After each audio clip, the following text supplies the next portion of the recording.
Right,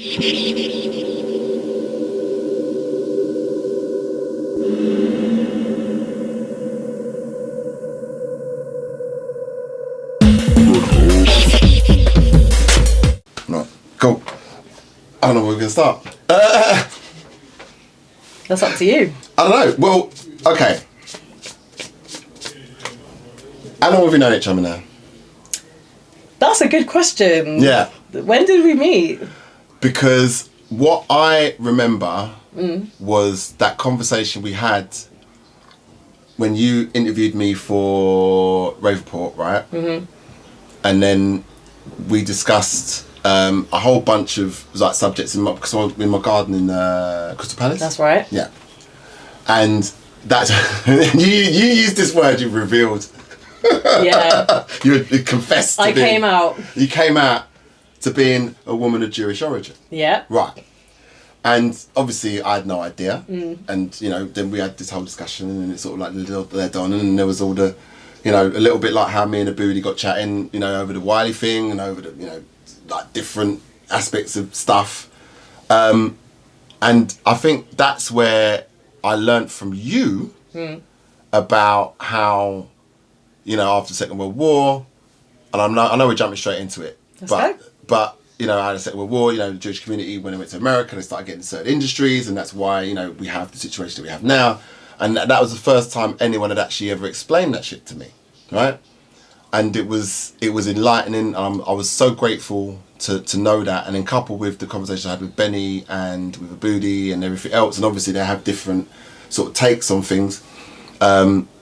It sort of got me to the point where I am now, where I'm just like, just talk about it, you know what I mean? Just like, just have conversation. I just think that, like, you know, there was just mystery shrouding, you know. Thank you so much for that, by the way, because like there's not many people who are actually interested in looking into the Jews. Yeah, no. To be honest, so it actually warms my heart. Like, thank you totally. so much. No, totally. It means a lot. Yeah. It really means a lot. Yeah. And the conversations you've had with different people, not just 100%. one Jew. No. But like Jews from very different backgrounds. Well, it's like we're the blacks and the Jews, you know what I mean? It's like, you know, we're all different, do you know what I mean? Exactly. I mean, some people wouldn't even consider me black because I'm too posh, or, you know what I mean, or privately educated, which is just dumb and reductive. But, you know, there's that sort of like self-traumatic bullshit that we put on ourselves, and I've jokingly said that, you know, probably the most racist people against black people are black people, you know what I mean? Like, really. We do ourselves no favours sometimes. But at the same time, you know, it's not really something I'm afraid of having. I'm not afraid to have that discussion. You know, it's, you know, I just feel like we just got to get certain things out in the open and just try and sort of like pick through what's right, what's wrong, what's true, what's false, you know, what's good, what's bad, you know what I mean? And raise awareness, because 100%. I think a lot of Jews are very hush-hush about being Jewish. Right. Which is a privilege in itself. Yeah. A lot of us can hide it. Yeah.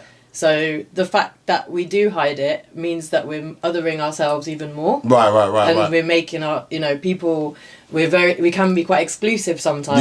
So by continuing that and not talking about it and having these conversations, then it's just gonna perpetuate stereotypes. So because it makes so that's what I mean. So then people go, oh yeah, see what they got to hide, do you know what I mean? Like almost like, you know what I mean? It's because we have some level of shame, because we don't feel like, you know, we're quite hated. So like whenever I mean, exactly, or not, or maybe just feared, or a bit like resented. Which, like, I get. There's parts of it which I completely understand. So I think that's the thing, because I think for some people it's like that thing of, it's like, well, it's all right. I can't hide my blackness. Exactly. Do you know what I mean? Like, and I get that. It's absolutely right. Yeah. My experience has been infinitely easier because I'm white. Yeah. At the end of the day, it's true. I don't know why that's funny to hear you say that, but like, even though I've heard you say it before, it is true. But it's like, you know. So it annoys me when Jews do say that. Yeah. What? Say what? You know, that trying to compare blackness and Jewishness. Yes. Like, there's elements, but ultimately we've got, if you're white, not obviously there are black Jews, and we're going to get onto that. The diaspora of Jews is a lot more diverse than it's made out to be. Yes, the Bruce said the same thing. It absolutely is. But at the end of the day, if you're white, then you've got privilege, Jewish or not. Well, that's the thing, and it's like, I mean, I don't want to just completely talk about it, because I do want to talk about Rave Report, actually. No, it's more interesting. No, but it's just like, because I do want to get onto that, but it is essentially how we met, because I didn't really know you before that, I don't think. I mean, I'm sure I'd seen you about, but I don't think I'd ever spoken to you. And that's probably because I'm just a bit racist. But no, I'm just like, fucking blonde white girls. Do you know what I mean? I'm going to talk to her. But no, I'm joking. I'm joking. For God's sake. But no, I mean, it has been a really interesting journey for me. And it's like I said, I mean, you know, I said, like, you know, well, we get, you know, we've got, you know, Diwali, you know, we know about Ramadan, we know about Chinese New Year, you know, I mean, there's no, you know, I mean, I guess, you know, it's not a religious festival as such, but there's like a celebration of culture in Nottingham Carnival, you know, the Afro-Caribbean thing, you know, there's pride, you know what I mean? There's so many different aspects of, you know, our culture that's celebrated in one way or another, like, you know, as a whole, and people get to see, you know, what it's about to be a part of the LGBTQ community, or to be, you know, part of the Afro-Caribbean community. But, like, there's no sort of, like, Jewish, like, you know what I mean? Definitely. And I just wondered if, do you think that's something that could or would or should ever happen? Definitely. I mean, yeah, well, so I watched this documentary which we've discussed. Jews Don't Count. Jews Don't Count, yeah. And it is all about this. Yeah. It's about the lack of representation of Jews. Yeah. And watching it, I can't lie, it made me really deep. The reality, like, I think I've internalized a lot of anti-Semitism myself. Right. Okay. Because I didn't even think about it myself. Yeah. The lack of representation of the Jews. Yeah. But some people would say, well, you are represented in loads of ways. You've got, I don't know, whoever, whatever. Yeah, I mean, but then when you say lack of representation, what do you mean? Like how, like saying I'm Jew and proud almost? Yeah. Right, okay. And just you know, about our religion and our practices, and you know, in the conversation, it's not really, we're not really considered you know, like a discriminated against minority, even though we are. But probably the most privilleged. Minority. So that's where it becomes quite paradoxical, and that's where I've got a very interesting relationship with it, with my own privilege. Being white and Jewish. It's complicated. And watching that documentary made me cry so much, because it made me deep so much. But if anyone's watched it, like, I haven't watched it yet. I'm gonna watch it. I promise. I will do. Okay, just in case anyone has watched it, my perspective on it as a Jewish person is that yes, it was very eye-opening and therapeutic to watch it, but they only showed white middle-class Jews on there. Okay. And successful ones at that. Like, or like, you know, Adam Sandler and Stephen Fry. Oh, what, Stephen Fry Jewish? Yeah. See, that's what I'm saying. See. No, there's a lot. Yeah. That's what I'm saying. See, I didn't know about David. Well, I'm shouting now, but because David Beckham, I found out about. And I was like, oh, David Beckham was here. And when I mentioned that to people, even like certain people, like, I think I mentioned that to Aboudi, and was it Aboudi or was it I can't remember. I mentioned it to someone Jewish, and they were like, is he? And like, they didn't even know. Do you know what I mean? Yeah, it's like, there's loads of us. Yeah, just everywhere. Everywhere. It's true. It's true. I didn't know Stephen Fry's Jewish. Yeah. Who else was on the show then? Who would I? No, I'm not very good with celebs. To be oh, right. Okay. I remember them too. I saw David Schwimmer was on there, and I can't remember a couple of others. Like Ruby, with Ruby Wax. She is Jewish. Yeah, I mean she's more like you can tell. You can tell. She's got Jewish energy. Yeah, right. So there's Miriam Margolis. You know she's actress, British actress. Okay. And like, you know, there's Maureen Lipton, and so like you could kind of tell. They were like, but I don't know why you could tell they were Jewish. But some people have more of the energy than others. It depends where you've grown up. But they only show, so everyone was white middle class, apart from there was one black guy who was clearly middle class, and there was one light skinned sort of mixed race woman. But the Jewish diaspora is so much more than that. Like, it's, you know, there's like Jews in Morocco, like Berber Jews, or like there's Ethiopian Jews, for example, Arabic Jews, tons of Arabic Jews, like all over the world. Massive community in South America, like they don't get a look in, and that's part of the problem. Like, they're not in the narrative. Yeah. Because, well, that's what I mean, because I guess when people think of that image, it mostly goes to America. You know, I mean, I would think, like, you know, I'm a massive American comedy fan. Yeah. So, you know, I'd think of, you know, the Seinfelds and, you know, others, you know, and you know, that's always been part, you know, Mel Brooks and people like that. We get all the representation because we're white. Right, but you could feel you could feel the Jewishness in their comedy, and you know what I mean. And even like there's that talking comedy, which is Talking Funny, I think it's called. It's like Louis C.K., Chris Rock, Ricky Gervais, and Seinfeld, and they're just having a conversation, and then like, you know, like Seinfeld is sort of basically saying, you know, I have a bit of Jewishness in my comedy, but not that much. You know what I mean? Not as much as maybe Larry David or, you know, someone else, or, you know, I mean, I don't really like mentioning Woody Allen because, you know, I mean, gross. But I like, you know what I mean? So, you know. Love his films though. Yeah, I mean, you can't knock the hustle in his movies, but it's like, you know, marrying your daughter, it's just like, I mean, it's just, I mean, and it's sort of like, you kind of just, kind of got away with it. Yeah. Do you know what I mean? Like, and I mean, I know legally, it wasn't, I mean, I guess legally he didn't do anything wrong, but just morally it felt really bad. And the stuff is to do with Jewish, I'm not saying like Jewish, you know what I mean? But it was just, that was like, that felt more about his whiteness sort of getting away with it. In the same way, like, you know, Jerry Lee Lewis, you know, who married a 13-year-old, and Elvis Presley, and, you know, people like that. You know what I mean? And then, you know, they want to nail R. Kelly to the wall, do you know what I mean? Sure. Which, again, they fucking should, don't get me wrong.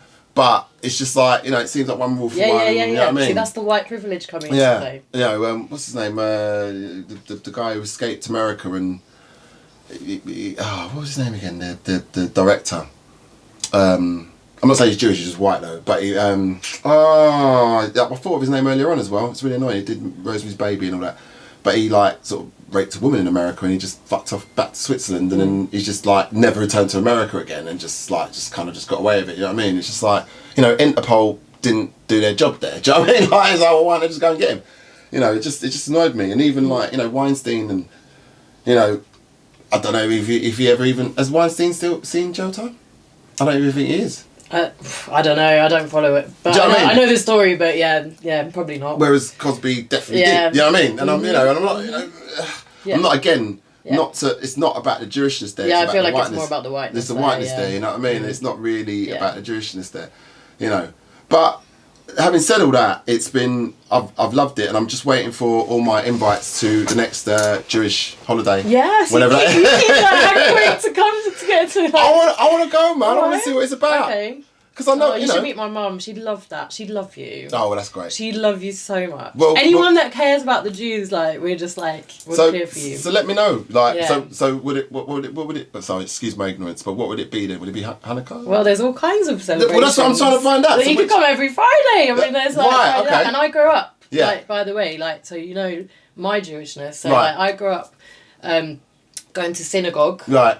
My mum teaches rabbis. Your mum teaches rabbis. Yes. Go on. She keeps kosher with her fiance, her current fiance, who is like the chair of the Hebrew Order of David. Wait, so her fiance is the chair of Yes. Right, so so your mum's like a super Jew then? Yes. Like, right, okay. It's kind of interesting, like, 'cause this has all shaped my view of being Jewish. So so there's that side of it. So she's like literally a professor of like Jewish feminist theology. So damn. Yeah. Yeah, and I know, it's amazing. It's amazing. Wow. Yeah. Sounds amazing. So she is incredible woman. So I've grown up in this very Jewish environment, but I was born in Cheltenham. Right. Okay. Yeah. So this is interesting, right? So that's not a particularly. It's the least diverse person. Yeah. It's just a horsey. Is it a horsey place? Yeah, it's there is that, yeah. Right, it's a bit more nuanced than that, but it's pretty dead. It's pretty dead. Yeah. So what was that like? So it was interesting. Don't lie. Okay. So, like, I grew up not surrounded by diversity at all, which I think has partly formed my interest in it now. Yeah. But I was very much the only Jew. The only Jew in the village. The only Jew in the bloody village. And it was in the time of Little Britain and, you know, and Catherine Tate and South Park when it was absolutely perfectly fine to mock Jewish people and all kinds of other, like, minority things. Yeah. So I grew up, and this is a mad story, right? So I grew up being called... So okay, right, start again. So there was a black guy who people called Black Sai. Black Sai. His name was Simon. Yes. There was a gay guy called... Sigh, why'd you let him do it, man? I hate that. Anyway, so in the rural areas where it's like, Black Alan or Black Pete. No, it's Victorian. There was Gay Joe. Yeah. There was Gay Joe. And I was Dirty Jew. Sorry. No, it's funny. It's so mad. It's actually funny. You know what? Black Si, you got off lightly. It's alright. Si, it's fine. I'll take it back. It's alright. They didn't call you Dirty Black Si. Do you know what I mean? But that's why it's interesting. Right, it's an interesting story. Okay, yeah. Because he would have had a harder time. Yeah. Being like the only black in the village. Okay. Yeah. But so he would have had it harder. Yeah.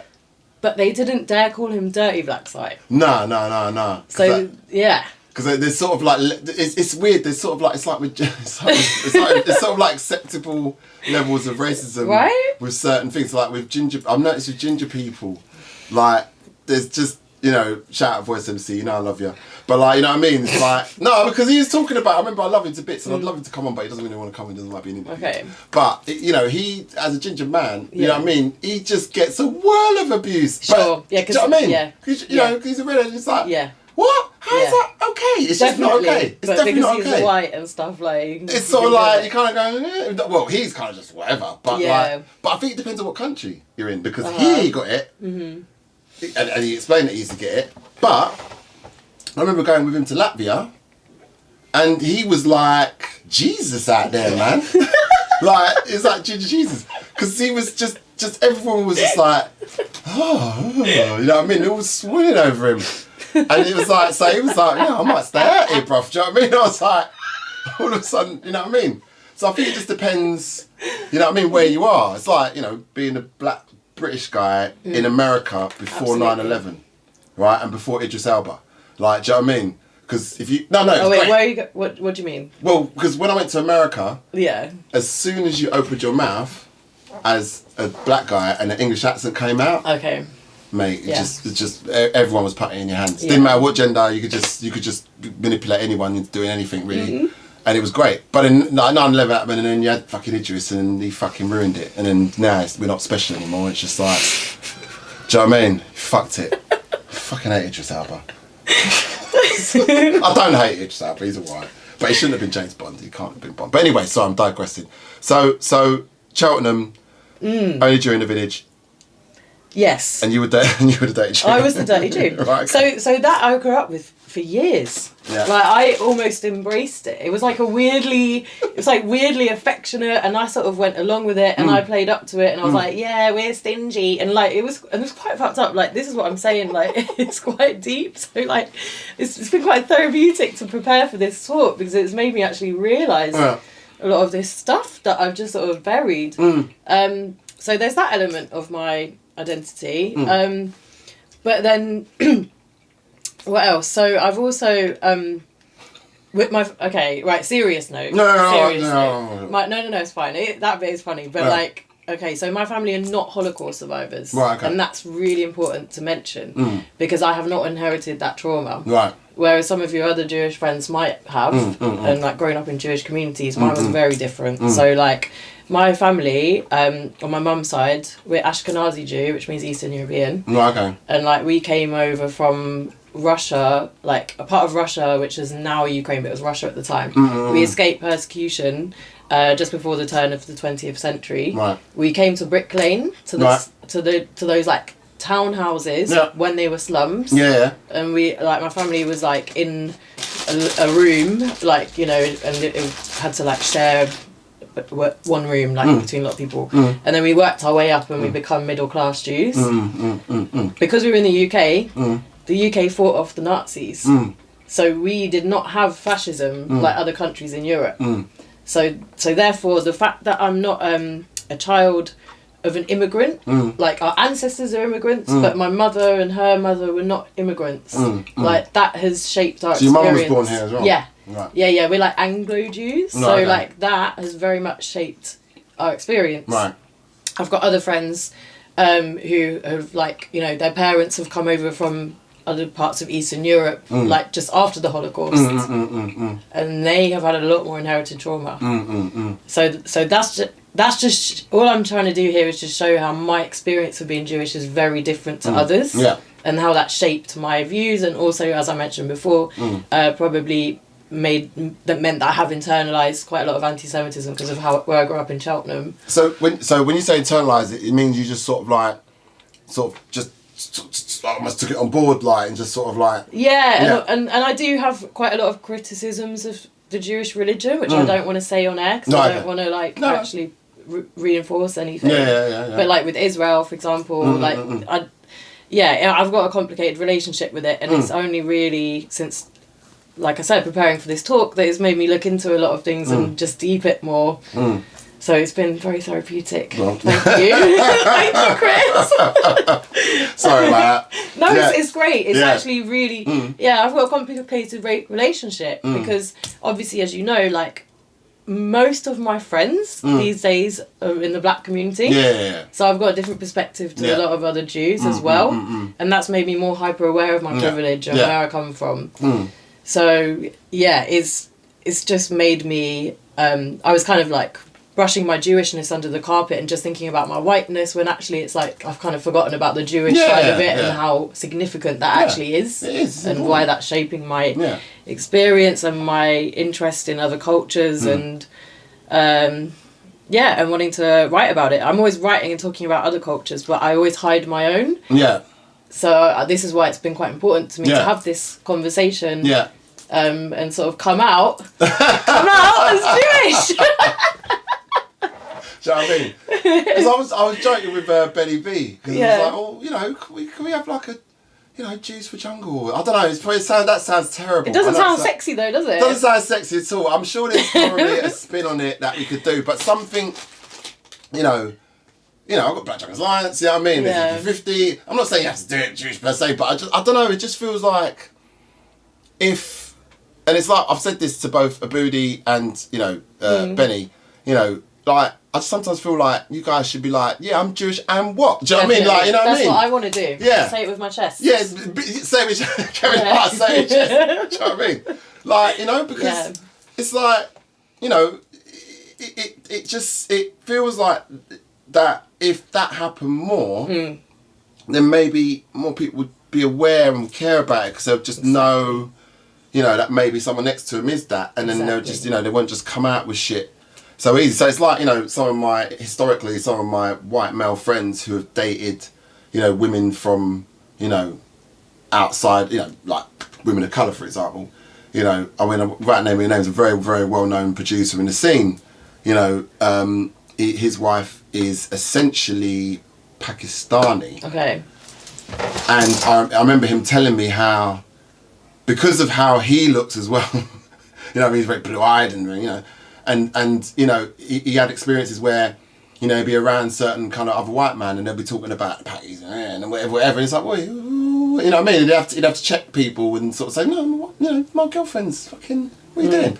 And then just by seeing another white man defend that culture, it made them think about what they were doing. Do you know what I mean? In that moment. And it didn't have to be a person of colour or a person from that actual demographic to actually check them. It could just be from an ally, you know what I mean? So, I know now, and I mean, I'm gonna be real. Like, people have emailed me some interesting videos and different things, since my chat with Aboudi.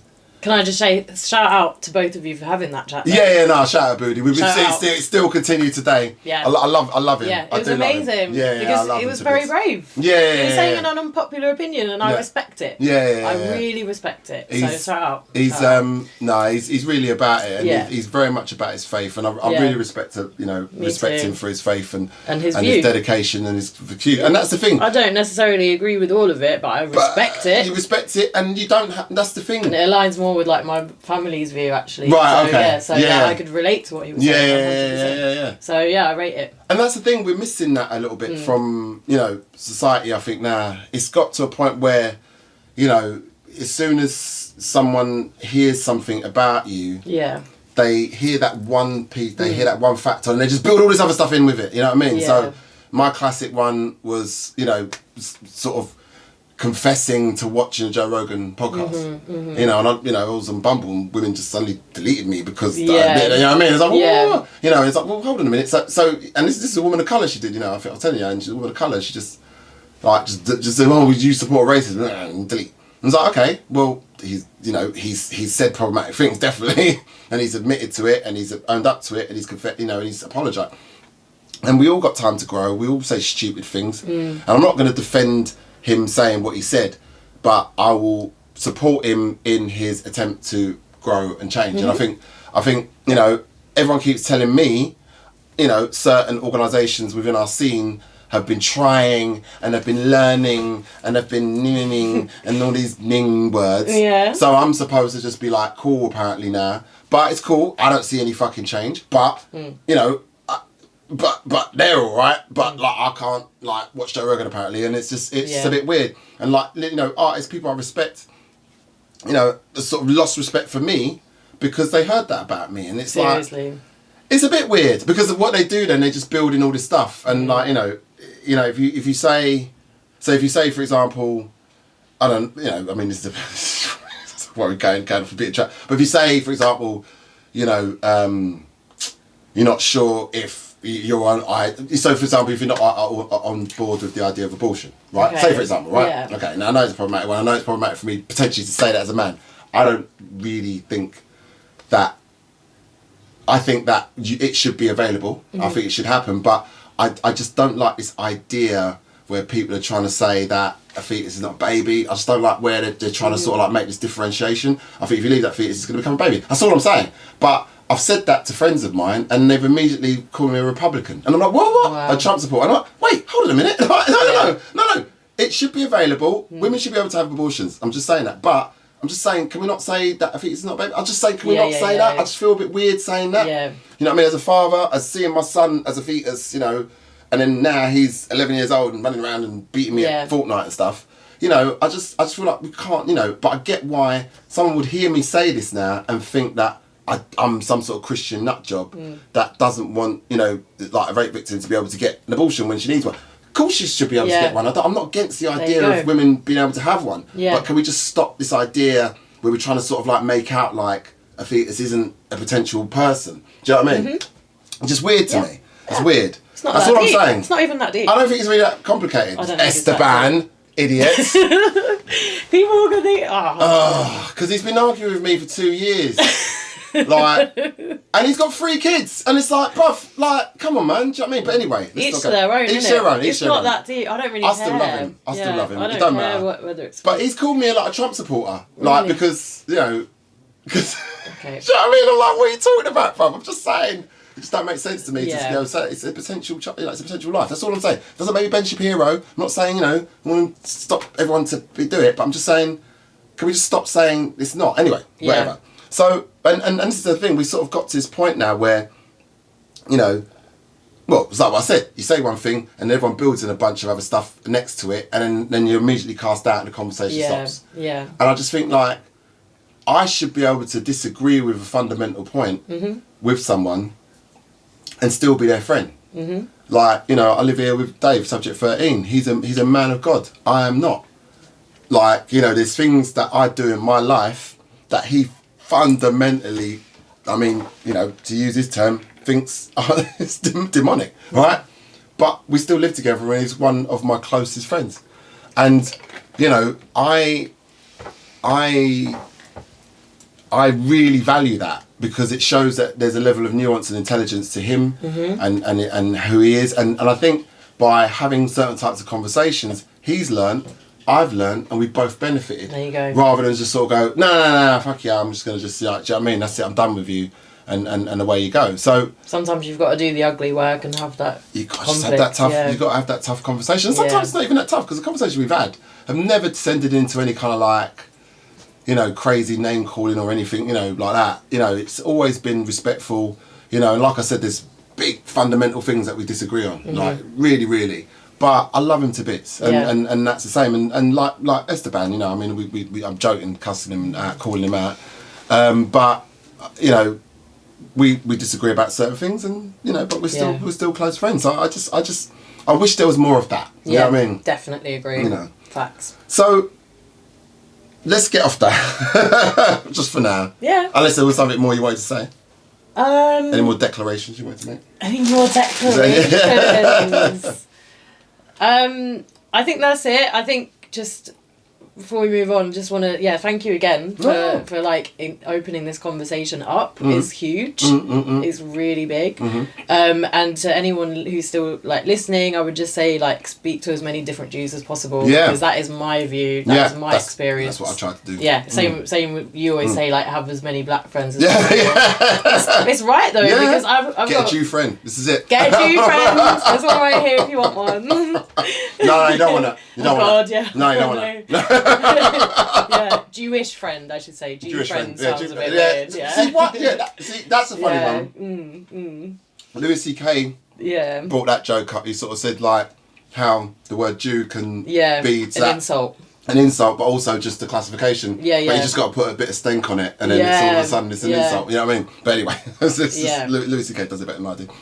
No, I think that's it. I think we've covered the Jews, the Jewish stuff. The Jewish stuff, Yeah, thank you, Chris. Thank you for that. So, graffiti. Yeah, okay. Graffiti. Yes. Another part of my identity. Another part of your identity. One that I've been much more public about. Much more public about. Yes. Where did the love of graffiti come Lockdown. from? Oh, really? It all started... Because I remember, is it Raphael as well? She is very much into sort of like graffiti stuff as well, yeah. Shout out Raphael. Hope you're well. Shout out Raphael. Yeah. My girl. Yeah, she's lovely. She did my press shots. She's amazing. She made me look gorgeous. Somehow I love her to bits because she made me look lovely. So she did. She did. Yeah, I know. Somehow, yeah. Thanks, low key calling me like Butters, but yeah, it's like she did a really good job, Chris. Like shit, you actually managed to look human. Yeah, sorry. So how did that start? Where did that come from? I was living with dead people in lockdown. Really dead people. Can we cuss them? Yeah.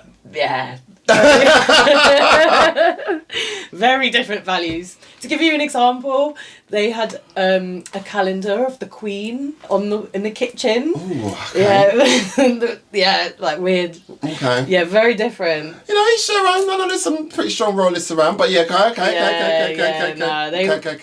It was just tough living in lockdown with them. It was like in a tiny flat with no living room. Yeah. Cool. Thank you.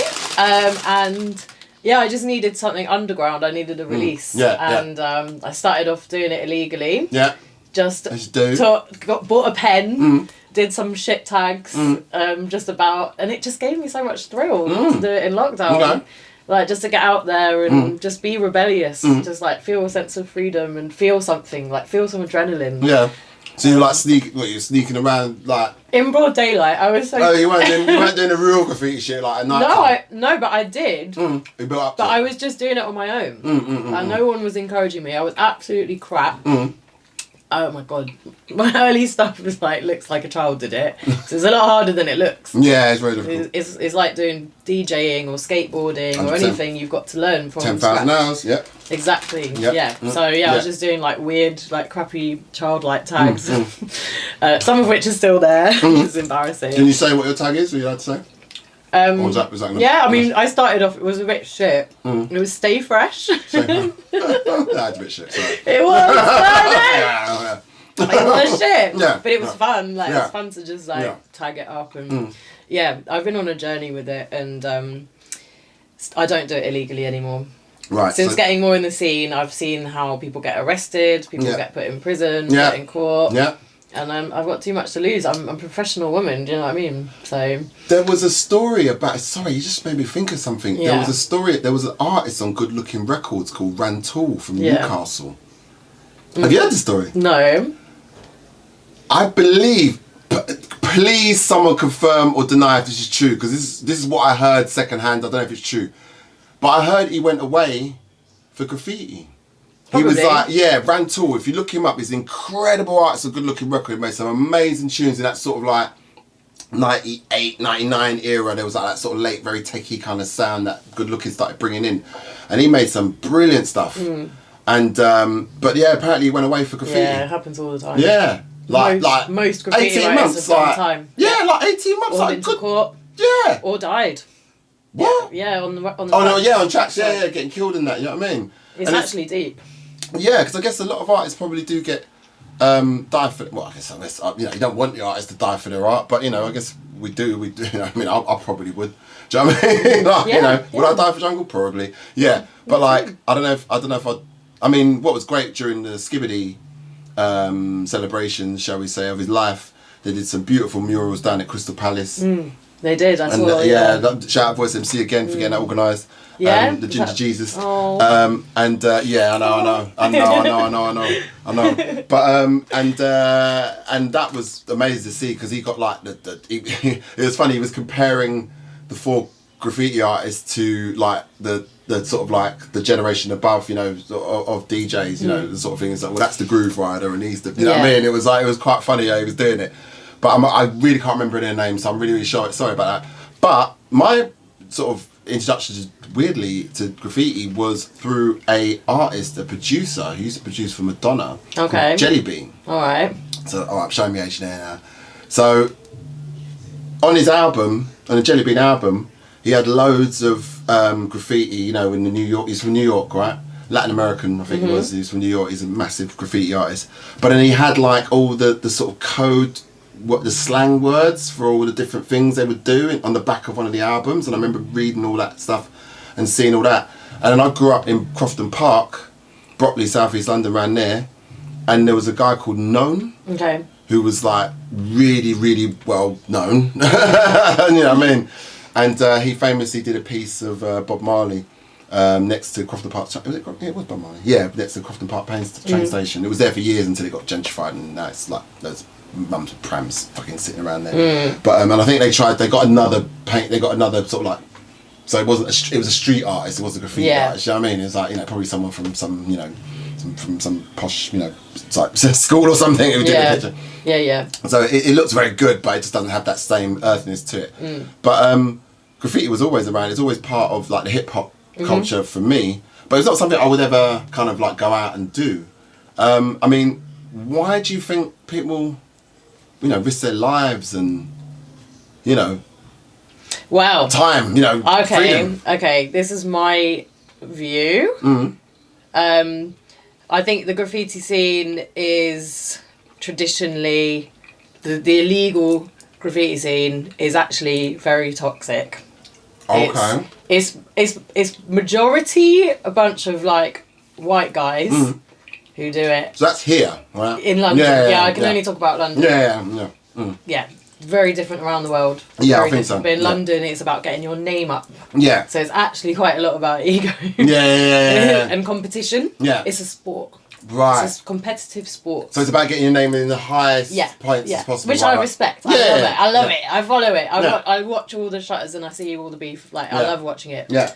But, so I think that's one side of it for sure. I think it attracts a lot of like addicts and people who are recovering from like, or who have maybe mental health problems as well, because it's a great release, which is why I loved it in lockdown so much. But I'm trying to do something different with it, like bringing more women into it, 100%. and making it more something that accessible. Like you've mentioned to me, even that your son wants to get. I'd love to like, you know, do a little session with him and make it. This is very different to what real graffiti is about, but I like, you know, just making it more of an art jam. And a lot of real graffiti writers won't agree with that, and that's fine. Yeah. That's their view. I respect what they're doing, but I'm doing something completely different. You've got to evolve it in different ways. Because when the Respect and oh god, it's so bad that I've forgotten both their names right now.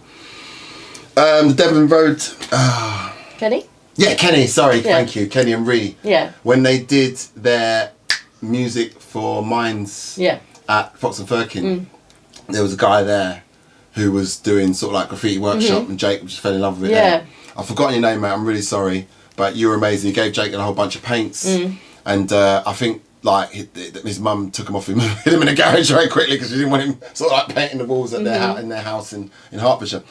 But like my son loves art. He does animation. I mean, he does the animation the intro for this exactly for the podcast. Yeah, and spray paint is an amazing medium, right? Okay. And it's really fun. Like, and I just want to get more people involved in it, and it doesn't just have to be exclusive for these like men. Like, let's make it something powerful, because there's something very ancient about writing on walls and like writing positive messages. Like my girl Gabriella and Agatha, they're from Sao Paulo. They come from favelas and they're living in London now. They're my friends, and we went and did graph, and like they Gabriella painted a message. She's never picked up a spray can before, but she wrote like joy is revolutionary. Wow, okay. And then Agatha did like this like female goddess. Yeah. And they probably would never have done that before because they'd be too scared. They feel like it's not a space for them. Yeah. So like just bringing different kinds of people in is a really powerful thing, and like painting together on the wall. So yeah, we're trying to change up.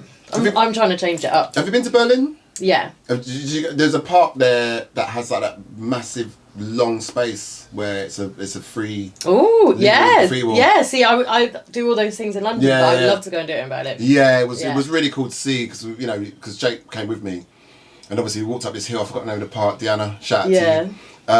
And it was beautiful, and just see. I mean, there was like 30, 40. I mean, I want to say, I think I would want to say maybe a third of them were women. Actually, there was quite a few women doing it as well. Great. So it's obviously changing. Yeah. And yeah, 100%. And like getting, for example, like Raphael and Decibella are in. Oh, Decibella. Decibella's sick. Is she? Yes. Okay. So she's just DJ. Started. She's got it. She's got it. She's got it. Like both Raphael and Decibella have got it way more than I had it. Yeah. But then I didn't have any encouragement or anyone to do it with me. Yeah. So like I will say that, like, although I might not be as skilled as like say Raphael is, like it's been amazing to see them, and like the way we all do it together is really powerful. Oh, that's amazing. So yeah, just the power of encouragement and female encouragement is a beautiful thing. So how can so let me ask actually, just because this is what I love about this podcast, because sometimes it feeds off into new ideas. So that is a traditionally male space. Music production is a traditionally male space. Sure. Have you thought about how, well, you probably haven't, I'm asking you the question now though, but how can we maybe empower more women to start producing music in jungle? I know it's a big question, it's probably a bit too big. No. It's just, I just want to know your ideas if you haven't thought about it. I just think we all need to big each other up more. Like I've like just like, if I spot someone who I listen on SoundCloud all the time, mixes, and I would just tell girls if they're good and like make friends with them. Yeah. Like Monique, my girl Monique. Okay. Shout out if you're listening, babe. Yeah. Like she's someone that I found on SoundCloud and Instagram. And she's like a sick jungle DJ. She plays ragga jungle. Right. And like I've just now become friends with her, and like now like Darren's booked her for influences, and like she's closing for, I'm not taking any credit for this, but like she's like closing for Interplanetary Criminal next week. Okay. Like she's getting really big really quick. She's been very inspired by it. And what DJ is that? What's her name? Virgo.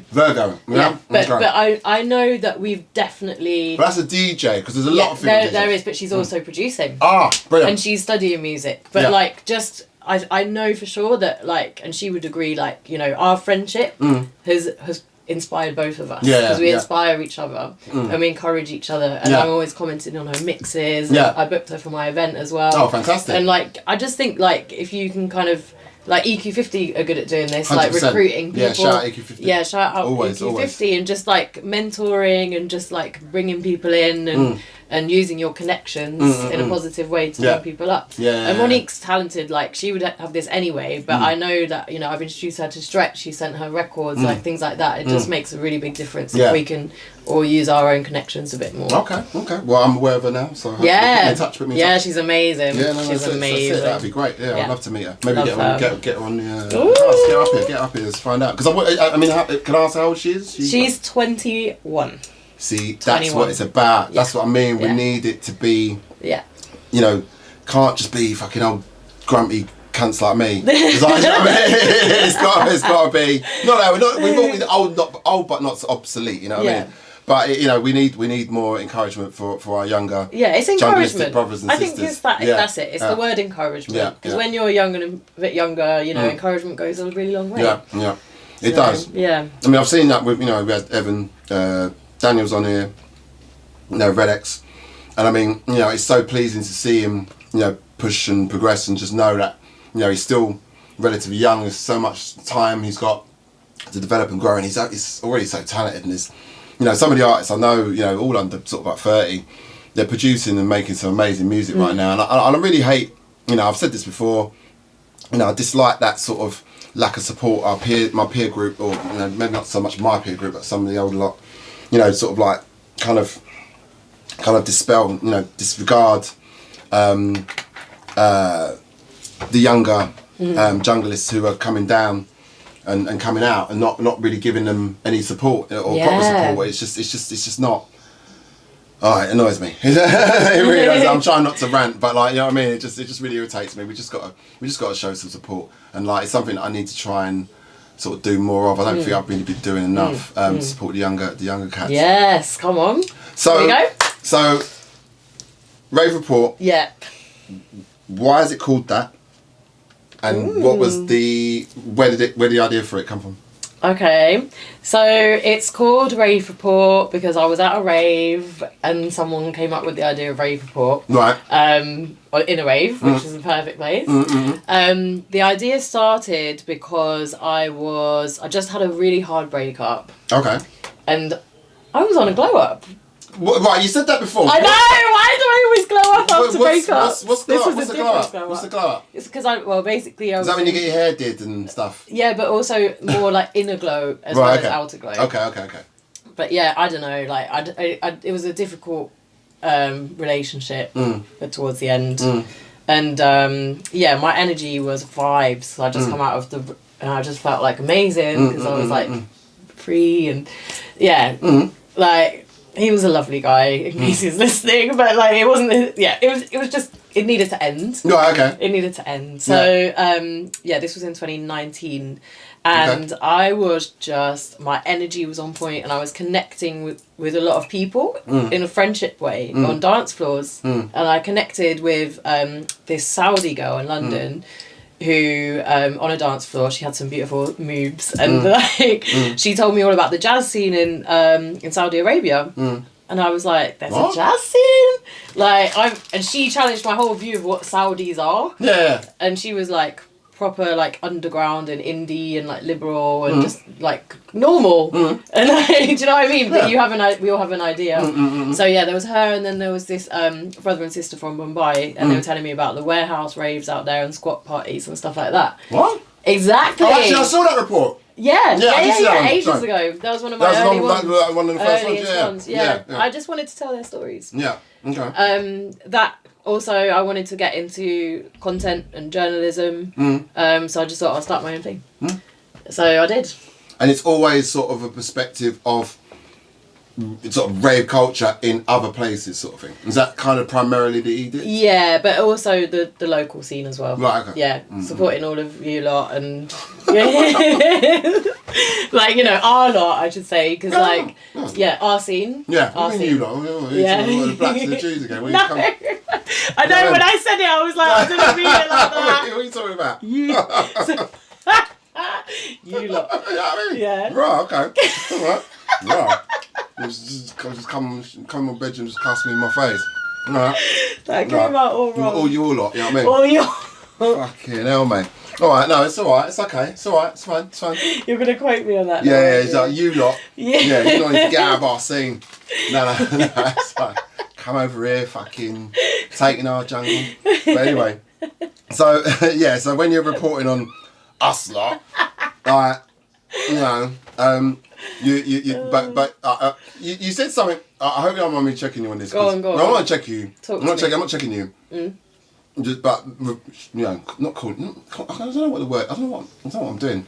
Well, I'm just gonna repeat what you said. No, I'm not checking you. I'm not checking. Okay. Because you said you had an issue. Well, not an issue, but you had a bit of conflict because you felt you were centering yourself in relation to, sort of like you felt a bit.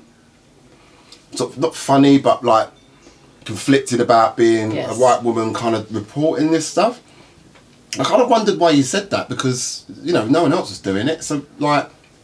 Oh, really? Well, I mean, it doesn't seem... Well, I mean, I'm sure people are doing it, but I mean... What's your view on that? And then I'll tell you my perspective. What's my view on that? Yeah. I don't give a shit. Someone's got to talk about it. Like, you know, I am...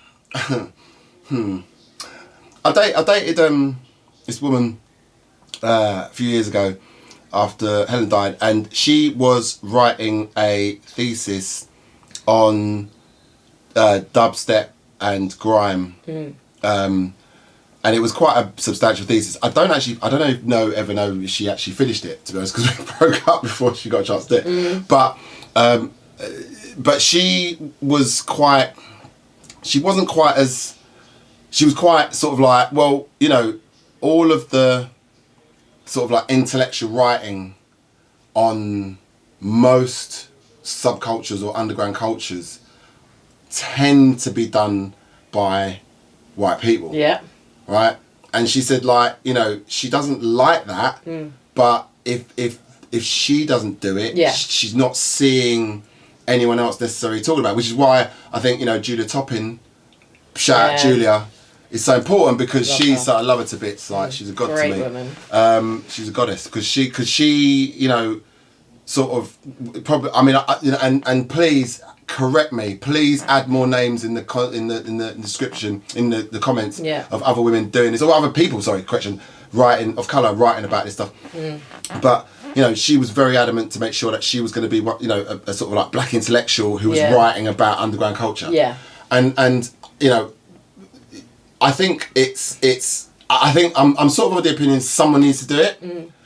And I wish, but I do wish sometimes it was more people of colour. Not that I've got anything against what you're doing. No, but I do sometimes wish. And like people go, well, why are you fucking doing it? Because I'm not a good writer. I can't write. I barely read.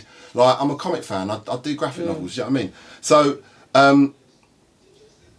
I hope that will change. Yeah. But it does seem strange, and like, you know, I've always felt that a little bit, that once that starts happening too much, we end up with something that's not quite in line with what the original ethos of what that particular underground piece of culture is. So, you know, you got what's his name, the guy that wrote All Crew Must Big Up. Brian Bell Fortune. Brian Bell Fortune, thank he's you. just done a rave report. Jacob Tucker just done a rave report with him on my website. Oh, fantastic! Yeah. Oh, cool. Brilliant. Oh, I'll check it out. So check it out. So there's that, right? So that's brilliant, and that's really good. I'm glad you said that. Yeah. So that's important, because it had to be someone that was kind of there, you know what I mean, and sort of involved. It wasn't someone like kind of peeking in and kind of go, oh, what are these people doing over here? Do you know what I mean? And like sort of looking at that. And I know you're not doing that. Because I know you're about it. But it's just, I do sometimes wonder, and I'm probably going to sound really not hypocritical, but I fear that if it's not, these things aren't written about by people or recorded about by people that are actually in that scene or associated with the scene. Sure. Really important. It loses something, you know what I mean? And I just think, I feel like as though, you know, I mean, I saw in the Financial Times, there was a report on, you know, jungle recently. Cool. Yeah, you see what I mean? In the Financial Times? Yep, I can send you the article. Shout out to Guy Dennis, thank you for sending that to me. He's an old school friend of mine, he's a journalist, and he was like, Chris, I think you'll find this interesting. And I was Financial Times? Yep, I can send you the article. Okay. I can send you the article. Yeah. And it was poorly written. It was terrible. Okay. Whoever that geezer was, you're rubbish, mate. Rubbish. I mean, you know, he just sort of went, well, there's Groove and Fabia, and then there was Sherelle. And it was just, that was it. Wow. It was just like, what? Hold on. And it was like, you know, we haven't had, there's been many attempts at sort of documenting in film the jungle scene, and, you know, some of these documentaries have caused quite a lot of upset. Yeah. We did our AKO Beats documentary. I am aware of that, yeah. And I'm sure it's brilliant. But it's you know, I think that needs to happen. I think people need to do their own. I mean, you know, fuck it, maybe I need to do an in perspective one if anyone would agree to be in it. But like, definitely.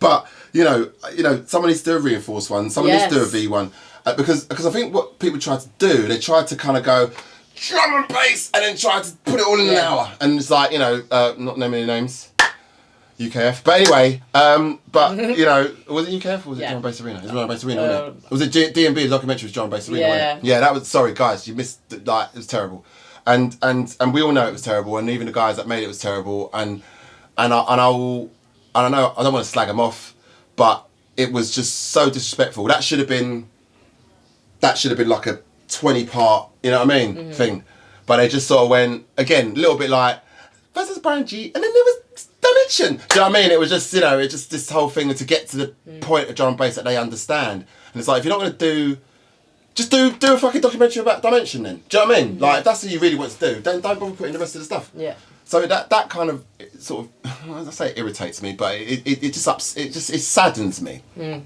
saddens me. And again, people are going to say, well, Chris, you could do your own fucking documentary. Yeah, maybe one day I will. Like, you know, shout out to Stretch for doing his AKO Beats documentary.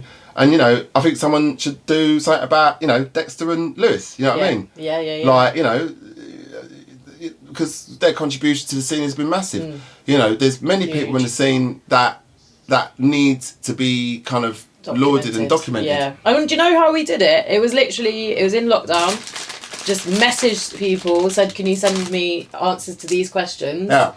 And they sent their video responses, and then Esther, oh my girl, she edited it beautifully, done the animations, and we put it on YouTube. Fantastic. It wasn't a big, it did take like 2 years, but it wasn't a big fucking deal, but it wasn't like a huge production. I think sometimes people worry that, you know, you can just do DIY stuff. My magazine that I put out, I just took my articles that I put online, and Chris Dexter designed it, because he's a graphic designer. And Dexterized it. He Dexterized it beautifully. Yeah, man. And like, yeah, again with like Esther, she's just a really talented video editor. So like, we've got so many talented people in this scene, we all need to collaborate more.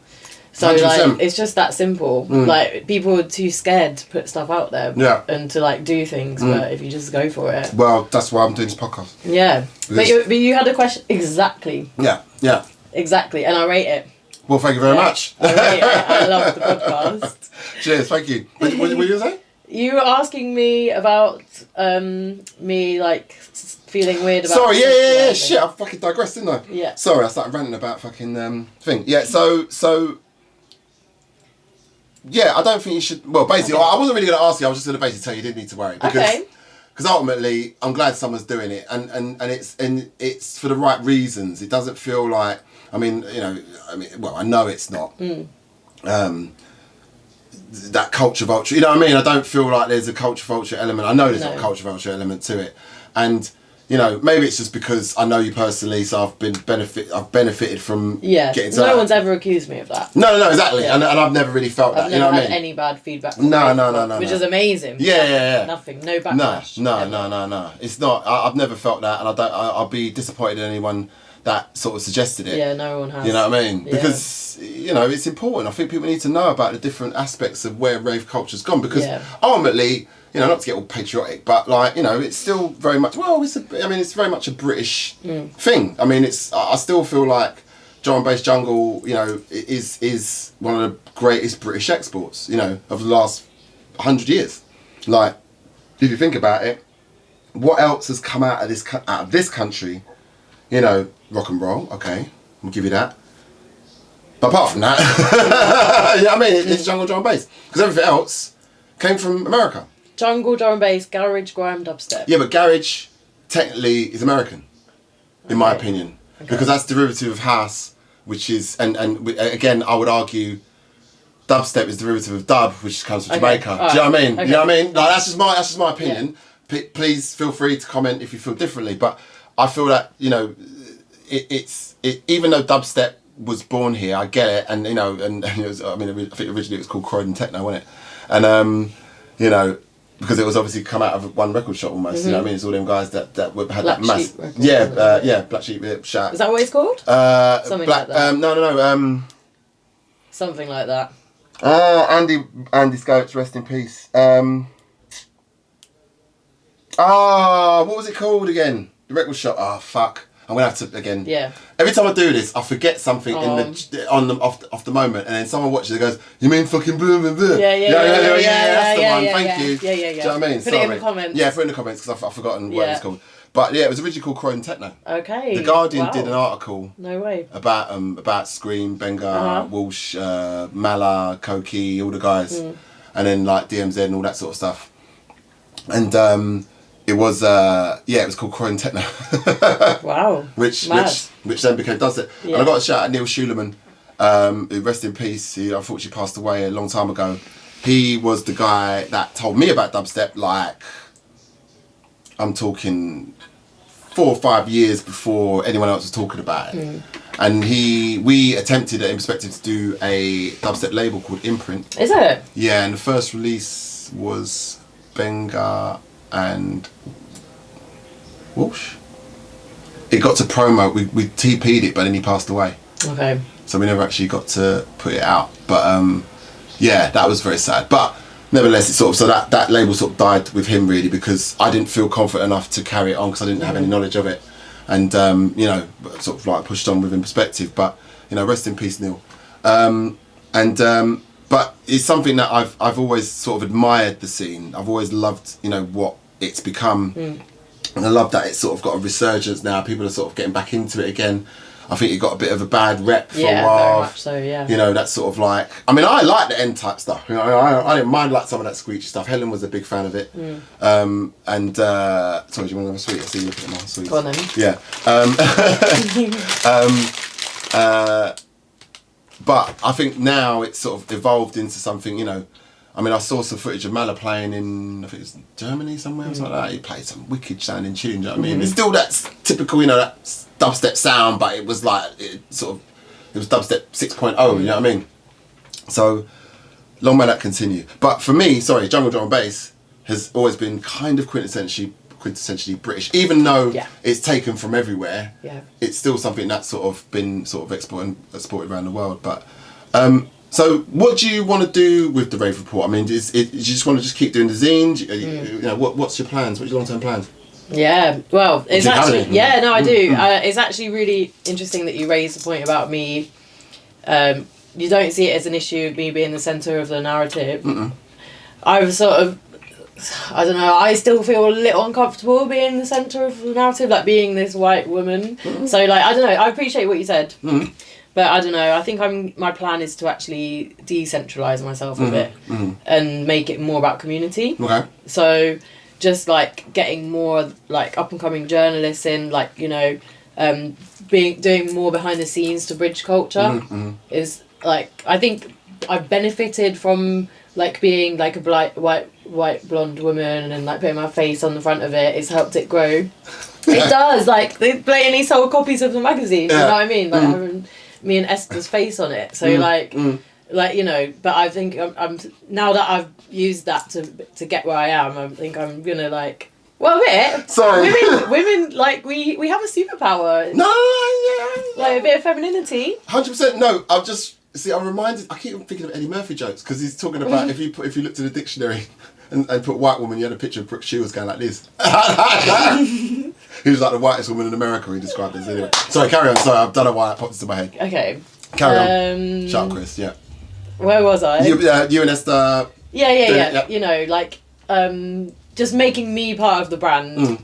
I think it has been good for the brand, but I feel like I want to get more community driven, and because it's all been me on my own doing it. Right, okay. But now I want to get more people involved. So in 2023, it's going to be all about community and all about collaboration. And I'm building a strategy for the first time because I'm in a new professional job which is more strategic. So I'm taking all that from marketing and putting it into my own thing. And is that what you do for a living? Strategy. Yeah, I'm content manager. Oh wow! Can I ask who? Yeah, like a tech company. Oh, okay, good. Yeah. How's that? It's alright. It's alright. Pays the bills. It's good money. Yeah, it sounds like yeah. That's why I'm doing it. Yeah. No, you got to do get that dirty cash, innit? Yeah. I wasn't gonna say